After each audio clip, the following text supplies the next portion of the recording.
विद्यार्थी मित्र हो, नमस्कार. आजच्या तासिकेमध्ये आपण BA द्वितीय वर्ष आणि अभ्यासक्रमासाठी असलेली मराठीतील सुप्रसिद्ध कादंबरीकार व्यंकटेश माडगूळकर यांची बनगरवाडी ही अतिशय लोकप्रिय कादंबरी आहे, वाचकप्रिय कादंबरी आहे. या कादंबरीचा काही भाग आपण या पूर्वीच्या तासिकेमधून अभ्यासलेला आहे.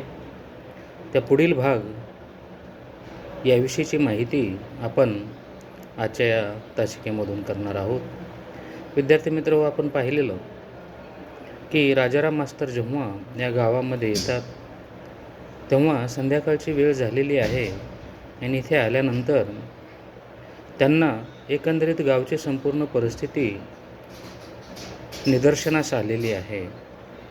येथील जे धनगर बांधव आहेत, हे धनगर बांधव आपला जो मेंढपाळाचा व्यवसाय आहे ते या ठिकाणी करताना दिसून येतात. दैनंदिन कामं करत असताना सकाळी मेंढरे घेऊन जाणे, संध्याकाळी त्यांना परत घेऊन येणे, अशीच त्यांची ही दिनचर्या असल्याचं एकंदरीत त्यांना प्रथमदर्शनी जाणवलेलं आहे.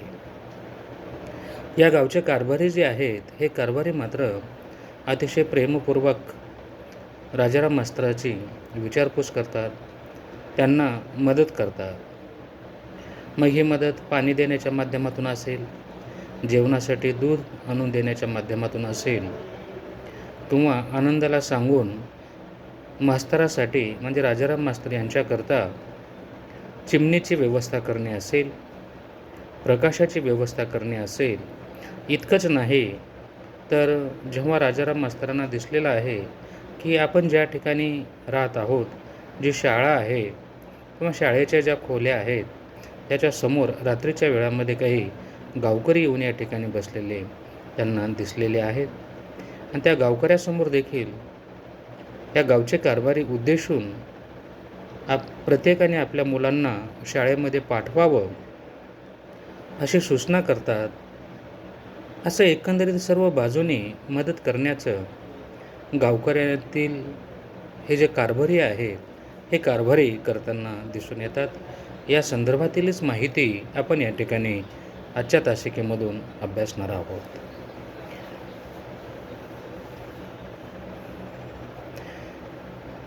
फेट्याचा शेव आडवा धरून आनंदा रामोशी चिमणी घेऊन आला. आता या ठिकाणी जे आहे तर कदाचित वारं वगैरे सुटलेलं असेल. पूर्वीच्या काळामध्ये जी चिमणी होती, एक लोखंडाचा भाग असायचा, त्यामध्ये रॉकेल वगैरे टाकून एक विशिष्ट अशी वात त्या ठिकाणी केली जायची आणि त्याचा प्रकाश पूर्वीच्या काळामध्ये केला जात असे. आज चिमणी वगैरे आपण जुने पुस्तकं वगैरे जर असतील तर त्यामधूनच आपणास दिसून येऊ शकते की चिमणी कशा स्वरूपाची असते. मग हा जो आनंद आहे तो आनंद मात्र फेट्याचा शेव आडवा धरून, म्हणजे हवेने ते विझू नये म्हणून त्याने आपला जो फेटा आहे त्या फेटाचा जो काही विशिष्ट असा भाग आहे पदर स्वरूपाचा, त्याने त्या चिमणीभोवती धरलेला आहे आणि तो चिमणी घेऊन त्या ठिकाणी येतो आहे. जेव्हा तो आनंद त्या ठिकाणी आला तेव्हा राजाराम मास्तरांना जाणवलेलं आहे की जवळपास 12पेक्षाही अधिक माणसं, इतके वेळ अंधार असल्यामुळे किती माणसे असावीत याचा अंदाज राजाराम मास्तरांना आलेला नव्हता. पण जेव्हा उजेड तिथे झालेला आहे तेव्हा 12पेक्षाही अधिक माणसं असल्याचं राजाराम मास्तरांच्या लक्षात आलेलं आहे. 12पेक्षाही अधिक माणसं धुळीत बसल्याचे माझ्या ध्यानी आले. बहुतेक सर्वांच्या अंगामध्ये अंगरखे नव्हते. बहुतेक सर्वांपाशी जाड घोंगड्या होत्या. कुणी त्या बोळा करून खाली टेकायला घेतल्या होत्या तर कुणी अंगावर टाकल्या होत्या. क्वचित एखाद दुसरा घोळ घेऊन बसला होता. तर जे राजाराम मास्तरांना दिसलेलं आहे ते त्यांच्या पाहण्यातून शब्दबद्ध झाल्याचं दिसून येतं आहे.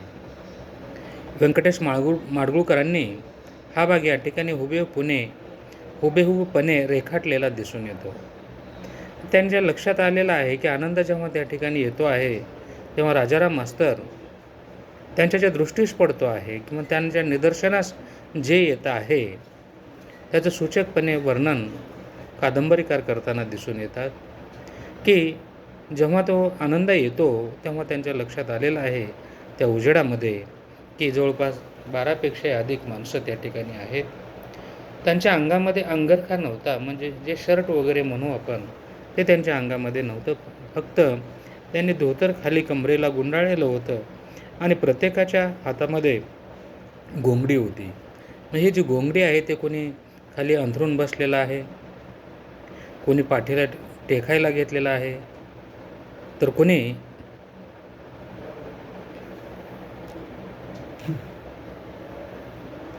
कोणी त्या ठिकाणी ती जी घोंगडी आहे ती घोंगडी खाली घेऊन बसलेला आहे.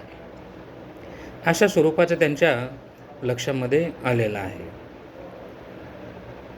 पुढे जर आपण या ठिकाणी पाहिलं तर कारभारी जो काही प्रश्न विचारतो आहे त्या प्रश्नाला राजाराम मास्तरांनी उत्तर दिलेलं आहे. शाळेत जाऊन आनंदाने आणलेल्या चिमणीच्या उजेडात मी खाऊन घेतले आणि बाहेर आलो. मग आता चिमणीची व्यवस्था झालेली आहे. काही वेळापूर्वीच राजाराम मास्तरांना आपण त्या ठिकाणी जेवण करावं अशी इच्छा मनामध्ये झालेली होती, पण त्यांनी काही जेवण केलेलं नव्हतं. जेव्हा आनंदा चिमणी घेऊन येतो आहे तेव्हा मात्र त्या ठिकाणी त्या उजेडामध्ये बसून राजाराम मास्तर जेवण करतात आणि जेवण केल्यानंतर ते बाहेर येत आहेत. आणि बाहेर आल्यानंतर या गावचे जे कारभारी आहेत ते कारभारी राजाराम मास्तराला विचारतात की खाल्ली भाकरी जे जेवण केलं का? आता खाल्ली भाकरी हा जो शब्द आहे तो बोली भाषेतील शब्द आहे, म्हणजे जेवण केलं का असा प्रमाण भाषेत तो त्या ठिकाणी अर्थ आहे. मी म्हणालो हा. मग दोघांमध्ये हा जो संवाद आहे त्याचा उल्लेख इथे केलेला दिसून येतो आहे. खाकऱ्या खोकऱ्यावरून अद्यापही सभा बसून होती कळले. एक वार आतील चिमणी बाहेर आणावी असे वाटले, पण ती वाऱ्याने राहिली नसते आणि माझ्याशिवाय कोणाला त्याची जरुरीही वाटत नसावी. या ठिकाणी हा जो भाग वर्णन केलेला आहे की आता त्यांचं जेवण झालेलं आहे, परंतु थोडासा हवा त्या ठिकाणी मोठ्या प्रमाणामध्ये येत असलेली दिसलेली आहे. हवेचा प्रवाह त्या ठिकाणी जाणवतो आहे. म्हणून त्यांना वाटलं होतं की राजाराम मास्तरांना आत खोलीमध्ये जी आपण चिमणी ठेवलेली आहे ती चिमणी बाहेर घेऊन यावं आणि उजेडामध्ये जर आपण त्या ठिकाणी आणून ठेवली तर कोण आहेत, कसे आहेत हे आपल्याला दिसतील. परंतु हवेचा जोर जास्तीचा असल्यामुळे ती चिमणी मात्र खूप वेळ चाललेली नसते आणि कदाचित माझ्याशिवाय यांना याची प्रकाशाची गरजच नसावी, कारण यांचं दररोजचंच आहे, नित्याचंच आहे आणि अंधारात बसण्याची सवय त्यांना त्या ठिकाणी असल्यामुळे माझ्याशिवाय इतर कोणालाही या चिमणीची गरज नसावी असं त्यांना वाटलेलं आहे आणि त्यांनी चिमणी आणण्याचं त्या ठिकाणी टाळलेलं आहे. विद्यार्थी मित्र हो, हा जो भाग इथपर्यंत वर्णन केलेला आहे यामधून संध्याकाळच्या एका परिस्थितीचं वर्णन केलेलं आहे. यावरून असं लक्षात येतं की या गावामध्ये त्या काळात कुठलीही प्रकाशाची व्यवस्था अस्तित्वात नव्हती. चिमणीच्या साहाय्याने प्रकाश तयार करणे आणि त्यातच आपली दैनंदिन कामं करणे असा हे दिनक्रम या सबंध बनगरवाडीतील गावकऱ्यांचा असलेला दिसून येतो. आणि अशाच परिस्थितीमध्ये इथून पुढेही आहे त्या परिस्थितीशी जुळवाजुळव करून तडजोड करून आपण या ठिकाणी आपलं जे शिक्षकाचं कर्तव्य कर्म आहे ते आपणास करावं लागणार आहे याचीही मनामध्ये बांधणी राजाराम मास्तरांना करून राजाराम मास्तर करताना दिसून येतात, किंवा कारण त्यांना याशिवाय दुसरा कुठलाही पर्यायही असणार नाही आणि याचा एक विचार मनातली जुळवाजुळव त्यांच्या सुरू असलेल्या आपल्या लक्षात येते. विद्यार्थी मित्र हो, आजच्या तासिकेमध्ये आपण इथेच थांबूयात. उर्वरित जो भाग आहे त्याची चर्चा आपण पुढील तासिकेत करूयात. धन्यवाद.